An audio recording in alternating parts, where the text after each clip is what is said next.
A young prince was riding one day through a meadow that stretched for miles in front of him when he came to a deep open ditch. He was turning aside to avoid it when he heard the sound of someone crying in the ditch. He dismounted from his horse and stepped along in the direction the sound came from. To his astonishment, he found an old woman who begged him to help her out of the ditch. The prince bent down and lifted her out of her living grave, asking her at the same time how she had managed to get there. "My son," answered the old woman, "I am a very poor woman, and soon after midnight I set out for the neighboring town in order to sell my eggs in the market on the following morning. But I lost my way in the dark and fell into this deep ditch, where I might have remained forever but for your kindness." Then the prince said to her, "You can hardly walk. I will put you on my horse and lead you home. Where do you live?" "Over there, at the edge of the forest, in the little hut you see in the distance," replied the old woman. The prince lifted her onto his horse, and soon they reached the hut, where the old woman got down and, turning to the prince, said, "Just wait a moment, and I will give you something."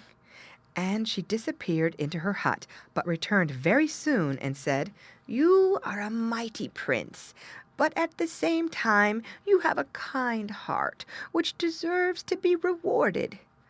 Would you like to have the most beautiful woman in the world for your wife?" "Most certainly I would," replied the prince. So the old woman continued, "The most beautiful woman in the whole world is the daughter of the Queen of the Flowers, who has been captured by a dragon. If you wish to marry her, you must first set her free, and this I will help you to do. I will give you this little bell. If you ring it once, the King of the Eagles will appear. If you ring it twice, the King of the Foxes will come to you. And if you ring it 3 times, you will see the King of the Fishes by your side. These will help you if you are in any difficulty. Now farewell, and heaven prosper your undertaking." She handed him the little bell, and there disappeared hut and all, as though the earth had swallowed her up. Then it dawned on the prince that he had been speaking to a good fairy, and putting the little bell carefully in his pocket, he rode home and told his father that he meant to set the daughter of the Flower Queen free, and intended setting out on the following day into the wide world in search of the maid. So the next morning the prince mounted his fine horse and left his home. He had roamed round the world for a whole year, and his horse had died of exhaustion, while he himself had suffered much from want and misery. But still he had come on no trace of her he was in search of. At last, one day he came to a hut, in front of which sat a very old man. The prince asked him, "Do you not know where the dragon lives who keeps the daughter of the Flower Queen prisoner?" "No, I do not," answered the old man. "But if you go straight along this road for a year, you will reach a hut where my father lives, and possibly he may be able to tell you." The prince thanked him for his information and continued his journey for a whole year along the same road, and at the end of it came to the little hut, where he found a very old man. He asked him the same question, and the old man answered, "No, I do not know where the dragon lives, but go straight along this road for another year, and you will come to a hut in which my father lives. I know he can tell you." And so the prince wandered on for another year, always on the same road, and at last reached the hut where he found the third old man. He put the same question to him as he had put to his son and grandson, but this time the old man answered, "The dragon lives up there on the mountain, and he has just begun his year of sleep. For 1 whole year he is always awake, and the next he sleeps. But if you wish to see the Flower Queen's daughter, go up the second mountain. The dragon's old mother lives there, and she has a ball every night to which the Flower Queen's daughter goes regularly." So the prince went up the second mountain, where he found a castle all made of gold with diamond windows.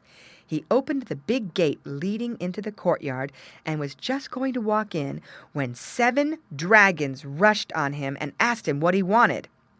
The prince replied, "I have heard so much of the beauty and kindness of the dragon's mother and would like to enter her service."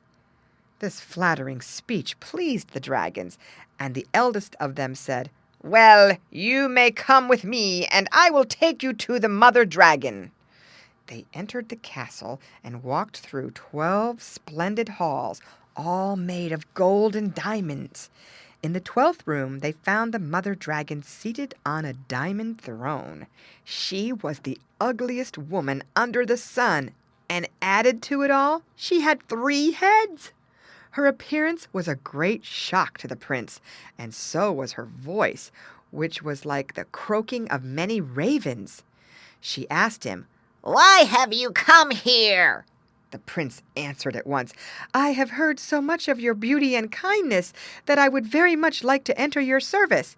"Very well," said the mother dragon. "But if you wish to enter my service, you must first lead my mare out to the meadow and look after her for 3 days. But if you don't bring her home safely, every evening we will eat you up."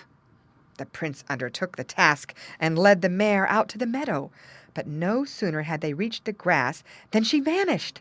The prince sought for her in vain, and at last in despair sat down on a big stone and contemplated his sad fate. As he sat thus lost in thought, he noticed an eagle flying over his head.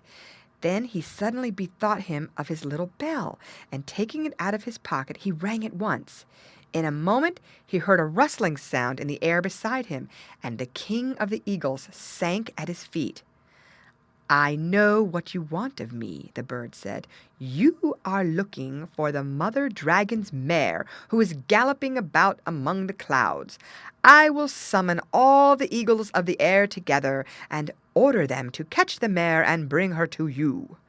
And with these words the king of the eagles flew away. Towards evening the prince heard a mighty rushing sound in the air, and when he looked up he saw thousands of eagles driving the mare before them. They sank at his feet onto the ground and gave the mare over to him. Then the prince rode home to the old mother dragon, who was full of wonder when she saw him, and said, "You have succeeded today in looking after my mare, and as a reward you shall come to my ball tonight."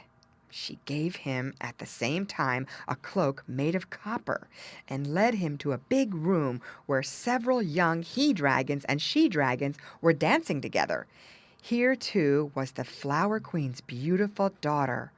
Her dress was woven out of the most lovely flowers in the world, and her complexion was like lilies and roses. As the prince was dancing with her, he managed to whisper in her ear, "I have come to set you free." Then the beautiful girl said to him, "If you succeed in bringing the mare back safely the 3rd day, ask the mother dragon to give you a foal of the mare as a reward."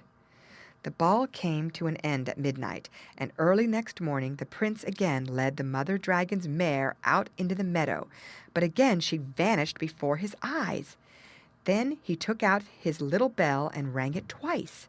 In a moment the king of the foxes stood before him and said, "I know already what you want, and will summon all the foxes of the world together to find the mare who has hidden herself in a hill."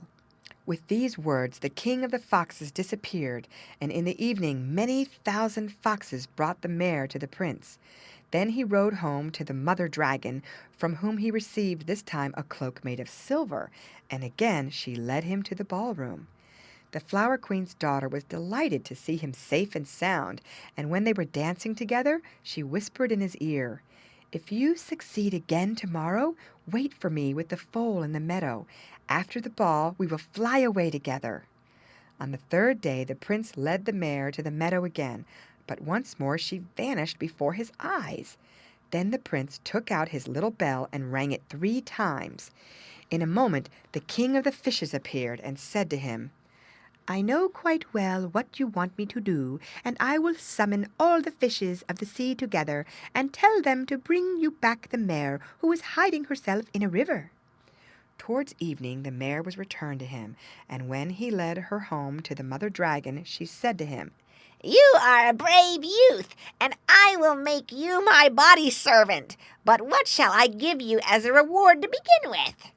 The prince begged for a foal of the mare, which the mother dragon at once gave him, and over and above a cloak made of gold, for she had fallen in love with him because he had praised her beauty. So in the evening he appeared at the ball in his golden cloak, but before the entertainment was over he slipped away and went straight to the stables, where he mounted his foal and rode out into the meadow to wait for the Flower Queen's daughter. Towards midnight the beautiful girl appeared, and placing her in front of him on his horse, the prince and she flew like the wind till they reached the Flower Queen's dwelling. But the dragons had noticed their flight and woke their brother out of his year's sleep. He flew into a terrible rage when he heard what had happened, and determined to lay siege to the Flower Queen's palace. But the queen caused a forest of flowers as high as the sky to grow up round her dwelling, through which no one could force a way. When the Flower Queen heard that her daughter wanted to marry the prince, she said to him, "I will give my consent to your marriage gladly, but my daughter can only stay with you in summer. In winter, when everything is dead and the ground covered with snow, she must come and live with me in my palace underground." The prince consented to this and led his beautiful bride home, where the wedding was held with great pomp and magnificence. The young couple lived happily together till winter came, when the Flower Queen's daughter departed and went home to her mother. In summer she returned to her husband, and their life of joy and happiness began again, and lasted till the approach of winter, when the Flower Queen's daughter went back again to her mother. This coming and going continued all her life long, and in spite of it they always lived happily together.